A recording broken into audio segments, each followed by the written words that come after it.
L'affaire de cyberespionnage la plus importante depuis longtemps a éclaté en été 2021 avec les révélations du projet Pegasus, un logiciel espion pouvant prendre le contrôle total d'un téléphone. NSO Group, la société israélienne à l'origine de Pegasus, exporte ses outils à de nombreux États connus pour leur non-respect des droits de l'homme. Des personnalités influentes, y compris le président Macron, ont été potentiellement ciblées. Une fuite de données a permis à l'organisation Forbidden Stories de révéler des milliers de numéros de téléphone visés entre 2016 et 2020, ce qui a déclenché l'enquête internationale conjointe. NSO Group, fondé en 2010, est devenu un acteur majeur de cette industrie, vendant ses systèmes à plus de 40 pays. L'affaire a mis en lumière les liens étroits entre NSO Group et les activités de l'armée israélienne dans le domaine de la cyberdéfense. Il est important pour un pays de posséder des armes qu'il peut tester dans des conditions réelles afin de les vendre à l'international. Pour contrôler une grande population, comme c'est le cas avec les Palestiniens, il est nécessaire d'avoir des espions partout, ce qui peut signifier que n'importe qui peut devenir une cible. L'unité 8 travaille à collecter des informations sur tout le monde pour utiliser d'éventuelles vulnérabilités à des fins de pression. Le logiciel espion Pegasus a été largement utilisé au Mexique, notamment par des organismes publics tels que le Bureau du procureur général et l'armée. Cette utilisation massive du logiciel a suscité des inquiétudes quant à la violation de la vie privée des citoyens. Le texte évoque l'utilisation de la technologie de surveillance Pegasus qui permet d'espionner les communications de trafiquants de drogue et de policiers corrompus. Des fonctionnaires auraient abusé de ce système pour des motifs personnels, comme surveiller leurs conjoints ou amants. Le gouvernement de Penedo a utilisé ce système pour surveiller 15 000 numéros de téléphone. Ce qui a soulevé des questions sur les motivations réelles de cette surveillance de masse. Un expert du Security Lab d'Amnesty International, Claudio Garnieri, a développé des méthodes pour détecter la présence de Pegasus dans les téléphones infectés. Les implications de ce logiciel espion sont inquiétantes, notamment dans des pays dictatoriaux comme l'Azerbaïdjan, où il est utilisé pour surveiller et réprimer les opposants politiques et les journalistes. Les victimes de ce genre de surveillance risquent d'être victimes de chantage en utilisant des vidéos intimes à des fins politiques. Le narrateur découvre qu'une caméra espion a été installée pour le faire chanter et l'empêcher de poursuivre son enquête. Il craint pour la sécurité de Kadja, une personne mentionnée dans les vidéos compromettantes. Une équipe est envoyée en Turquie pour la prévenir. La conversation aborde l'utilisation du logiciel Pegasus pour l'espionnage via des téléphones. Une analyse forensique du téléphone est proposée pour détecter les traces de Pegasus. Le narrateur réalise l'ampleur de l'intrusion et se sent coupable d'avoir mis en danger ses proches et ses sources. Il exprime sa colère envers le gouvernement et les entreprises complices. Il découvre que le gouvernement israélien soutient directement le groupe produisant le logiciel Pegasus, nécessitant une autorisation du ministère de la Défense pour la vente à d'autres pays. L'importance de générer des revenus est soulignée, notamment en évitant les taxes élevées et les réglementations contraignantes.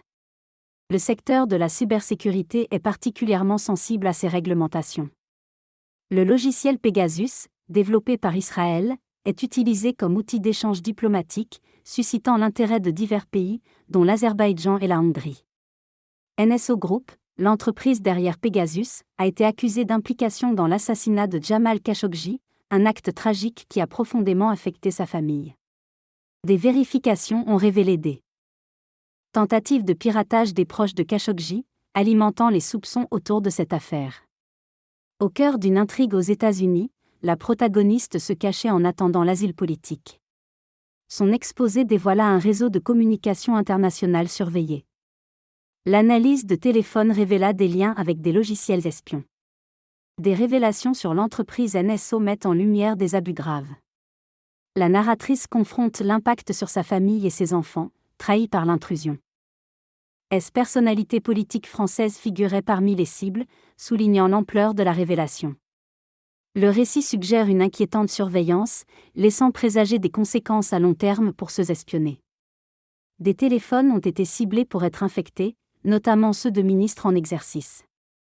Un ancien ministre, François de Rugy, a accepté de faire vérifier son téléphone et il s'est avéré qu'il avait été infecté par le Royaume du Maroc. Le numéro attribué à Emmanuel Macron a également été ciblé.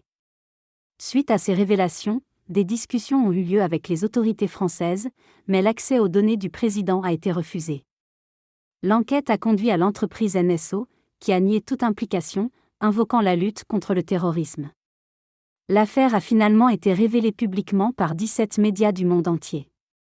Il s'agit de l'une des plus importantes révélations d'espionnage via le logiciel Pegasus, avec des répercussions mondiales. Le texte évoque un problème de commerce de logiciels d'espions, particulièrement le logiciel Pegasus, utilisé par des entreprises pour l'espionnage. Ces entreprises sont décrites comme prédatrices, ciblant tout individu sans distinction, même des personnalités politiques. Des victimes témoignent de leur expérience d'espionnage et de l'impact sur leur vie privée. Malgré les révélations et le scandale international entourant le logiciel Pegasus, peu de mesures concrètes ont été prises pour y remédier. Certains parlementaires européens tentent de faire avancer les choses. L'Israël, État à l'origine du logiciel, est confronté à des tensions diplomatiques avec plusieurs pays en raison de cette affaire. L'importance de mener des enquêtes et de prendre des actions pour mettre fin à ces pratiques illégales est soulignée. Une commission d'enquête, présidée par un député, s'est tenue à huis clos sans que le contenu des réunions ne soit divulgué au public.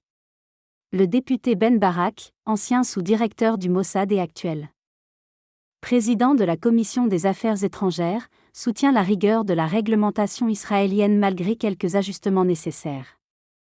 Il souligne l'importance de garantir que les pays acquéreurs respectent leurs engagements sans utiliser les équipements à des fins d'espionnage. Aux États-Unis, des législateurs appellent à des sanctions contre la société israélienne NSO Group pour ses logiciels d'espionnage. Contrairement à l'Europe, les États-Unis réagissent fermement et ont placé NSO Group sur une liste noire. Des actions judiciaires ont été lancées contre NSO Group, notamment par WhatsApp. Le débat sur la protection des données personnelles et les logiciels d'espionnage prend de l'ampleur, avec des entreprises technologiques soutenant les actions en justice pour garantir la sécurité des logiciels. L'Europe est également touchée par l'affaire NSO, avec des accusations d'espionnage politique en Espagne et en Pologne. Des personnalités politiques, dont le Premier ministre Pedro Sánchez en Espagne, auraient été surveillés à l'aide de Pegasus, un logiciel développé par NSO. Cette situation souligne la nécessité d'une régulation internationale pour protéger les citoyens contre les abus de logiciels d'espionnage. La société NSO Group, lors de son audition devant la Commission, a souligné le caractère confidentiel de ses activités et son engagement à fournir des technologies de renseignement cybernétique exclusivement aux agences gouvernementales pour lutter contre le terrorisme et les crimes. Cette déclaration soulève des questions sur la transparence et la responsabilité des entreprises de cybersécurité dans l'utilisation de leurs produits.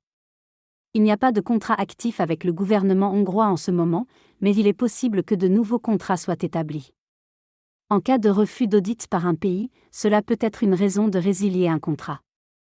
NSO Group a des difficultés financières et des démissions de cadres, liées au scandale révélé en août 2022, ont un impact important sur l'entreprise.